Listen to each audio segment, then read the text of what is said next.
Alors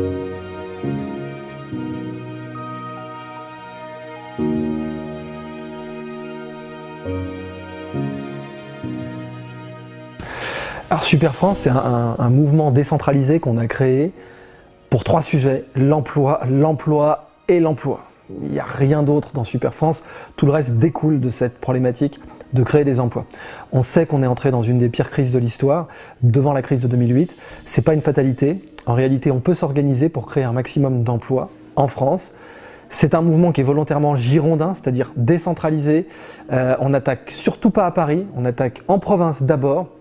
Ce mot même de province qui, comme vous le savez, n'existe pas dans plein de pays. Il y a des pays qui n'utilisent même pas ce mot. Et donc notre objectif, c'est d'être local, créer des emplois. Et notre philosophie, c'est que pour créer des emplois, il faut créer des solutions. À chaque fois qu'il y a un problème, c'est un emploi qui dort. Donc c'est ça la logique de Super France. On catalogue les problèmes, on va dans des communautés de communes, on catalogue les problèmes. Un problème, c'est un emploi qui dort. Et une fois qu'un problème est résolu et que sa solution est distribuable, eh bien on a créé des emplois. C'est ça l'objectif de Super France. Super France, au départ, ça vient d'un tweet. Il y a quelqu'un qui balance sur Twitter « Ah, j'aimerais bien dîner avec Gunther Pauli et Idriss Aberkan ». Et Gunther reprend le tweet à la volée, papinade magnifique, retournée acrobatique, et il nous dit « Bon, bah, on va faire un tour de France, ça ne sera pas un dîner, ça sera 12 dates ». Et puis la mayonnaise a pris tout de suite, plein de gens ont décidé de s'inscrire, on a eu très rapidement plein de bénévoles, on a créé le mot Super France pour être optimiste. Vous savez, c'est comme dans le tour de Barack Obama, c'était Hope.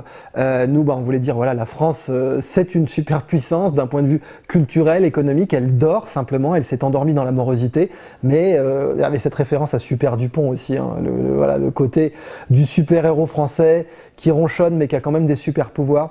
On s'est dit, voilà, créons la Super France de demain. Et la Super France, eh bien, elle doit être capable de montrer les pouvoirs qu'elle a, et en particulier les pouvoirs économiques. Donc on s'est dit, faisons des réunions sur la création d'emplois. Ce que j'aime beaucoup comme sujet, c'est ce que j'ai appelé la croissance paulienne, mieux que la décroissance. C'est-à-dire que la décroissance suppose qu'on va viser le zéro déchet. Donc la décroissance serait un modèle économique où on essaie de viser le zéro déchet. Et voilà, comme ça on a une asymptote, c'est comme ça qu'on appelle ça en mathématiques, qui s'approcherait du zéro déchet après 10, 20 ans. Ça présente 2 problèmes. Le premier problème, c'est que les déchets, c'est tout de suite. Il faut s'en occuper maintenant, il ne faut pas essayer de viser zéro déchet dans 20 ans, parce que là, ça sera déjà trop tard. D'une part. D'autre part, les modèles décroissantistes, en général, s'accompagnent d'une perte de pouvoir. C'est-à-dire que les civilisations, les cultures qui sont en harmonie avec la nature, mais par la décroissance, sont des cultures qui se font dévorer vivantes par les cultures croissantistes. Quand vous faites rencontrer, ou je dirais plutôt collisionner, une culture qui est arrivée à l'harmonie avec la nature par la décroissance, avec une culture industrielle, la culture industrielle la dévore en une génération. Et ça, c'est évidemment inacceptable politiquement, pour n'importe quel, aujourd'hui, peuple. Donc, à l'alternative de la décroissance, on a amené la croissance paulienne, qui est une croissance où on consomme les déchets. C'est-à-dire que la philosophie de la croissance paulienne, c'est quand vous demandez à quelqu'un de dessiner une usine, il va vous dessiner des toits pointus, une grande cheminée et quelque chose qui en sort, de la fumée qui en sort. La croissance paulienne, c'est on arrive dans une industrie où la fumée, elle rentre dans l'usine. À chaque fois qu'on produit un bien, un service, un emploi, on consomme un des déchets. On utilise les déchets des générations précédentes comme des gisements de ressources. C'est ce qu'on appelle le déchet ressource, waste to resource. Apple est en train d'investir comme des fous dedans. Ils ont acheté quasiment toutes les décharges électroniques sur Terre.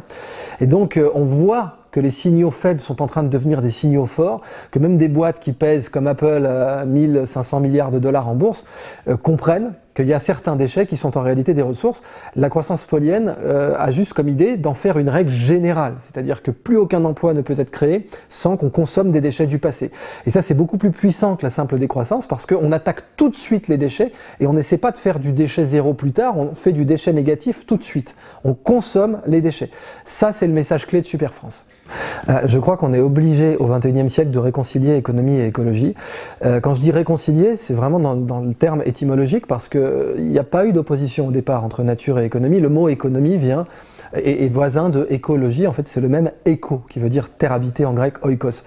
Et les premiers économistes, les économes, c'était les physiocrates en France qui s'intéressaient à la richesse issue de la nature et qui avaient une théorie qu'on a donc appelée la physiocratie qui disait que toute richesse peut être ramenée à la nature en un nombre fini d'étapes. Et c'est encore vrai aujourd'hui. Donc, réconcilier économie et écologie, c'est vital au XXIe siècle parce qu'on sait très bien que sinon on va droit dans le mur. Les nations qui le savent mieux que nous sans doute, c'est la Chine, notamment parce que les Chinois savent qu'ils sont obligés d'offrir de la croissance à leur peuple, c'est leur contrat social, c'est ça. Vous n'avez pas le pouvoir, on n'est pas en démocratie, mais en même temps on vous offre 5,5-6% de croissance. Et c'est comme ça que le pouvoir chinois fonctionne. Mais parallèlement, ils savent que la prochaine fois qu'il y aura des manifs, ça sera parce que l'écologie est devenue intenable en Chine et que si tous les Chinois avaient 2 voitures comme nous, si tous les Chinois voyageaient autant que nous avec les mêmes moyens de voyage que nous, la planète serait dévastée, c'est certain. Donc il faut effectivement qu'on trouve une 3e voie. Pour moi, toute économie est une transition. On n'a jamais fini la transition en économie. On trouve jamais l'économie parfaite, il faut toujours améliorer notre système. Donc notre système actuel, il est catastrophique parce qu'il produit des déchets. On peut aller vers un système qui les consomme. On a expiré des déchets pendant 200 ans. Eh bien, entrons dans une économie qui les inspire. On peut être plus compétitif en consommant nos propres déchets. Et ça, une fois évidemment qu'on aura atteint une consommation de nos propres déchets qui sera totale, il sera temps de faire des écosystèmes industriels où en fait la notion de déchet aura disparu. On aura simplement aboli le déchet. On ne saura plus dire ce que c'est qu'un déchet. On parlera juste d'une matière en cours de transformation et qui est dans un cycle parfaitement intégré, parfaitement circulaire, où à aucun moment on peut parler de déchets parce que toute forme de matière produite par la production de nos biens et de nos services est simplement en transition, est appelée à être transformée et à ne jamais s'accumuler de façon négative dans les écosystèmes comme les plastiques aujourd'hui, comme les boues rouges, comme les déchets nucléaires, etc. Déchets nucléaires qui d'ailleurs peuvent être remédiés. Ça fait 40 ans qu'on étudie la remédiation nucléaire, on n'a pas assez investi dessus, c'est vrai, mais des solutions existent. On a tout à fait tort de dire que des solutions n'existent pas. On a des méthodes, même pour les pires déchets que l'humain ait jamais produits. Donc l'économie que je verrai après, la croissance polienne, effectivement, ça serait une écologie industrielle totale, où la totalité des chaînes de production sont des chaînes alimentaires. Et donc les déchets, ce qui sort d'une usine est pris par une autre usine, exactement comme dans une chaîne alimentaire. Parmi les outils intellectuels qui ont été amenés dans les dernières années, on a les outils intellectuels très intéressants des collapsologues et des survivalistes, qui sont d'autant plus intéressants que plus les collapsologues et les survivalistes parlent, moins pourquoi ils se préparent va arriver, ce qui est une très bonne chose. C'est une prophétie anti-réalisatrice. Plus on en parle, moins ça arrive. Parce que plus les gens ont conscience des limites possibles de nos systèmes de production, etc., plus ils vont y remédier. Les meilleurs systèmes de survivalisme, selon moi, sont à l'échelle des nations, des bonnes nations comme la Suisse, 8 millions d'habitants, l'Islande, ça ce sont des pays qui sont entièrement survivalistes. La Suisse est totalement survivaliste. Elle peut se mettre en autosuffisance, elle a une politique dite du réduit national, où elle est capable en fait de se mettre en cas grave même de contamination nucléaire ou autre, elle est capable de faire entrer la totalité de ces 8 millions d'habitants en mode survivaliste. Et ça, c'est sur le plan ne serait-ce que conceptuel et politique, c'est fascinant. Maintenant, la résilience a aussi été beaucoup amenée par Nassim Nicolas Taleb, un des penseurs que je recommande le plus. Taleb parle de localisme, dit on doit avoir un certain niveau de localisme. La mondialisation reste un phénomène inévitable, mais c'est pas forcément comme on l'avait envisagé. C'est-à-dire que nos chaînes de production se sont avérées être beaucoup trop fragiles, dans le sens de Taleb. Alors Taleb définit la fragilité comme ce qui craint la volatilité. Alors pour le dire concrètement, un vase de Chine, vous le mettez avec des enfants qui jouent, il va se casser. Parce que les enfants qui jouent, c'est la volatilité, c'est imprévu. Les enfants, c'est leur nature d'être imprévisible. Vous mettez un vase de Chine avec des enfants qui jouent, il va se casser. Le vase de Chine, il est fragile. Si le vase de Chine ne se casse pas, il est résilient. Mais Taleb apporte un concept encore plus puissant qu'il appelle l'antifragilité. Ce sont les systèmes qui s'améliorent avec la volatilité. Et la nature fait beaucoup ça. Donc un vase antifragile, c'est un vase où si on le fait tomber une fois, il est encore plus résistant la prochaine fois. C'est-à-dire qu'on pourra le faire tomber d'encore plus haut. Alors pour un vase, on ne comprend pas bien comment ça pourrait marcher. Mais pour un humain, pour un système immunitaire, pour un pays, pour un groupe d'individus, l'antifragilité, c'est la règle. Et ce que la crise du coronavirus nous a montré, c'est que nos chaînes d'approvisionnement étaient totalement fragiles. Pourquoi? Parce qu'on les a suroptimisées. Et quand on suroptimise, et c'est ce que notre conception de la mondialisation, parce que la mondialisation c'est ce qu'on en fait, notre conception de la mondialisation, où on essayait d'optimiser au max les marges, les coûts, etc., eh bien nous a amené à faire des chaînes ultra fragiles. Nous on a créé des chaînes d'approvisionnement dans la mondialisation qui étaient, chaque truc s'emboîtait, on parlait de just in time, etc., on avait des marges de dingue, le moindre grain de sable vous fout ça en l'air. Et ça c'est la leçon qu'on doit retenir, c'est que suroptimiser, c'est dangereux, et pourtant c'est ce qu'on apprenait dans les écoles de commerce.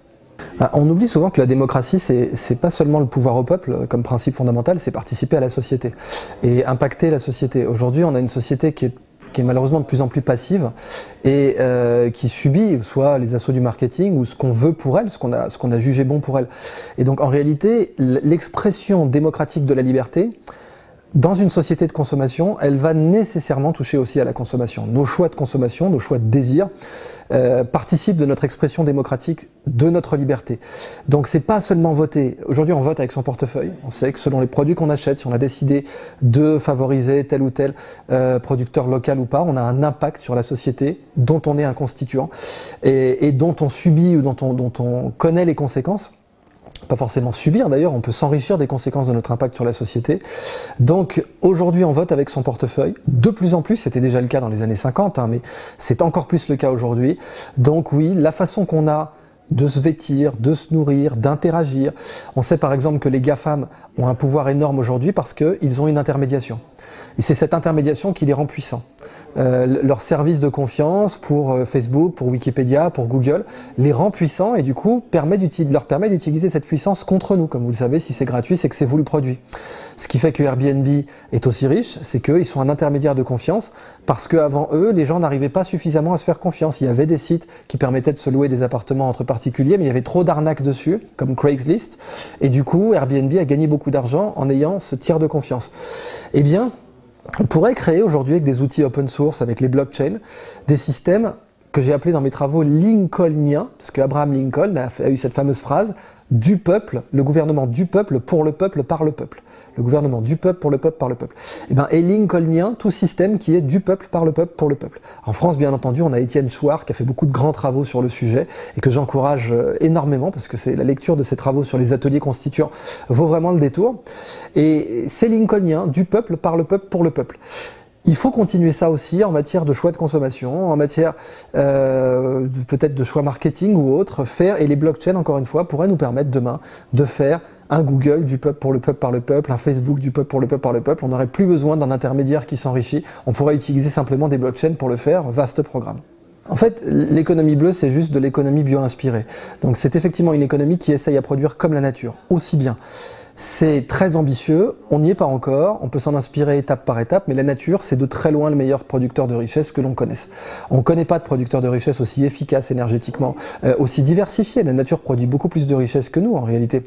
Vous arrivez sur une île volcanique qui vient de sortir de l'océan Indien, comme l'île Maurice ou comme l'île de la Réunion, il y a juste de la terre volcanique, de la cendre, et en quelques générations naturelles, vous avez des arbres, vous avez des écosystèmes, vous avez des récifs, une fois que l'île est un peu vieille, comme Maurice, etc. Donc la nature a une capacité à créer des biens et des services très diversifiés, avec zéro déchet, et on est très loin d'être à son niveau encore. D'ailleurs, tous les travaux d'Adam Smith, qu'on voit comme le fondateur du libéralisme, même si c'est beaucoup plus compliqué que ça, Adam Smith disait « les intérêts individuels servent le bien de la communauté ». Et c'est exact dans la nature. Quand Adam Smith dit ça, son meilleur modèle, c'est la nature. Parce que dans la nature, la grande barrière de corail en Australie, eh bien, elle naît de l'intérêt individuel des petits polypes coralliens. Il n'y a pas de grand architecte ou d'économie centralisée marxiste qui dit « voilà, on va faire un plan sur 5 ans d'une barrière de corail ». Dans la nature, ça marche. Dans nos systèmes économiques actuels, ça marche des fois, mais pas tout le temps. Et on voit évidemment que ça marche absolument pas tout le temps. Donc, comment s'inspirer davantage de la nature? C'est clairement l'objectif de l'économie bleue. Mais pour autant, on n'essaie pas de séparer l'homme de la nature. Donc effectivement, comme l'a très bien dit Éric Julien, l'homme, c'est la nature qui prend conscience d'elle-même. Je crois même que Spinoza avait dit l'homme, c'est l'univers qui prend conscience de lui-même. Eh bien, c'est ça l'idée, c'est qu'il ne faut pas séparer la nature en se disant on la copie, on prend des notes, etc. Il faut comprendre qu'on est dans la nature. Le meilleur biomimétisme aussi, c'est quand on s'inspire de notre propre corps. La Tour Eiffel s'inspire du fémur humain. Les meilleurs robots aujourd'hui sont ce qu'on appelle les soft robots, les robots mous. Et la soft robotique, elle s'inspire clairement de la façon dont le corps humain n'est pas rigide. Nos robots, on les voyait comme des barres de fer rigides. Et ça les empêchait de faire des mouvements fluides. Vous regardez un championnat de football fait par des robots, vous verrez tout de suite le problème. Et un championnat de football fait par des humains, bien entendu, c'est beaucoup plus fluide. Et bien ça aussi, c'est du biomimétisme direct. L'homme fait partie de la nature et c'est une vieille mentalité que de le distinguer de la nature. Clairement, on ne peut pas changer la société sans changer soi-même, sans changer ses comportements, mais au fond, c'est vraiment l'être qui compte, c'est pas seulement l'avoir, etc. Il y a les travaux de beaucoup de personnes, dont notamment le Shirali Endao, qui disent que dans la société classique, il faut avoir pour faire, pour être. Il faut avoir des diplômes, par exemple un diplôme de médecine, pour faire, exercer le métier de médecin, pour être, bonjour, je suis médecin. Et quand on se présente par son faire, quand on se présente par son métier, on n'est pas encore dans une société mature. Une société idéale, mature, et à mon avis qui est le destin inévitable de l'humanité, c'est une société où on est d'abord, où l'être précède toutes les autres choses. Et on le voit de plus en plus aujourd'hui parce que comme les métiers changent rapidement dans le temps, vous savez, les noms même, quoi. Monsieur Meunier, ben c'est parce qu'on était meunier de père en fils, ça a créé la famille Meunier. Il y avait deux grandes variétés de noms de famille en fait. Il y avait les noms d'activité, Meunier, Charpentier, Steiner, etc. Schneiderman, tailleur. Et puis les noms de lieux.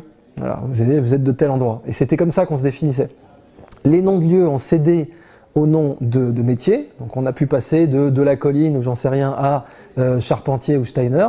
Et ben en fait aujourd'hui on est plus que notre métier parce que notre métier à la révolution industrielle se met à changer d'une génération à l'autre, ce qui déjà change la vision familiale, la vision de la société, mais à notre époque, on fait 5 ou 6 métiers dans notre vie, et ça va être inévitable, c'est comme ça. Soit en parallèle, soit par différenciation des sources de revenus, c'est bien pour un humain d'avoir plusieurs sources de revenus, on sait que ça le rend beaucoup plus résilient et beaucoup plus résistant au risque de chômage, donc c'est très bien de multiplier les sources de revenus, et d'ailleurs, quand on s'intéresse au débat sur la flexi-sécurité, qui est un concept très intéressant, flexi-sécurité, je crois que c'est les Suédois qui ont inventé ça, donc à la fois on a la flexibilité que veut le monde de l'entreprise et en même temps on a une sécurité de l'emploi et de l'assurance chômage qui est garantie parce que clairement c'est ça qu'il faut pour un employé, et bien la flexi-sécurité de demain ça pourrait être aussi donc d'avoir plusieurs sources de revenus, etc. Mais cet éveil des consciences, il amène en fait, inévitablement ces conditions sociales vont amener un éveil des consciences. Le fait d'avoir plusieurs métiers va nous forcer à nous définir autrement que par notre activité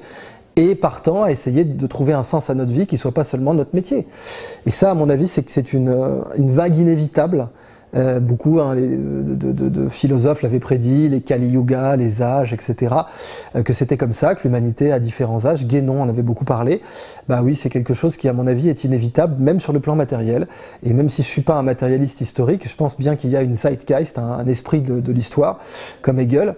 Et cet esprit de l'histoire nous amène à ça. Et cet éveil des consciences, il est inévitable. Comme avait dit Malraux, le XXIe siècle sera spirituel ou ne sera pas. Il n'avait pas dit sera religieux, c'est les journalistes qui ont traduit ça comme ça, mais il avait dit spirituel.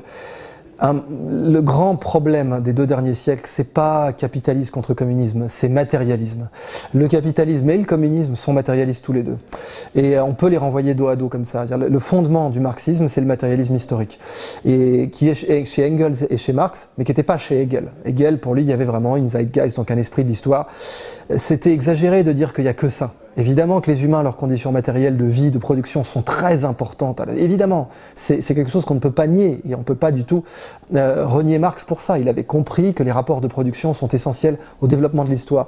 Mais réduire l'histoire à ça a été une erreur. Ça nous a amené à un monde éducatif matérialiste, parce que c'est ça qui est grave, c'est que parallèlement au succès du marxisme, on a eu aussi l'instruction publique obligatoire, et dans le monde des idées, l'instruction publique obligatoire et le monde académique aussi se sont nourris de cette vague d'idées des 2 siècles qui était profondément matérialisme, et ça a fait que le matérialisme, c'est le matérialisme exclusif, c'est-à-dire il n'y avait rien d'autre, on ne pouvait pas envisager un autre modèle de pensée que celui-là, ou tout autre modèle de pensée que le matérialisme était ringard, et ben ça a effectivement créé une friche de la spiritualité pendant 2 siècles.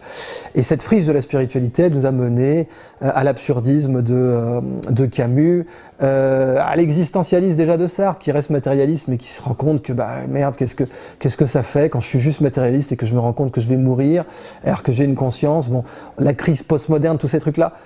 Pour moi, sans essayer, pardonnez-moi de sodomiser les lépidoptères, parce que c'est ce qu'on fait trop souvent dans le monde universitaire, on a des traditions spirituelles multimillénaires qui avaient déjà répondu à tous ces problèmes d'une façon très humble, très accessible, qui ne collaient pas forcément à une copie de Sciences Po ou de la Sorbonne, mais qui étaient beaucoup plus puissantes que ça. Ces traditions spirituelles, il faut pas en être orphelin. Donc le monde a besoin de les redécouvrir, de les étudier. Il y en a, et c'est pas que Orient-Occident, il y a des traditions spirituelles très profondes en Occident. D'ailleurs, c'est pour ça que Socrate n'écrivait pas. Il ne faut pas oublier que Socrate avait une peur bleue, une défiance bleue de l'académisme, parce que Socrate disait, dès que vous commencez à écrire, vous vous mettez sur la pente où la philosophie arrive en conserve et n'est plus de la vraie philosophie. Ça, c'est une tradition spirituelle occidentale, le temple d'Apollon à Delphes, où Socrate a tiré le connais-toi toi-même, qui était sur le frontispice de ce temple. On a une spiritualité occidentale. Il faut arrêter de croire que la spiritualité, c'est un machin oriental ou un machin d'Indien d'Amérique du Sud. Non, on a une spiritualité occidentale, ravivons-la. Elle a toujours été là, en plus.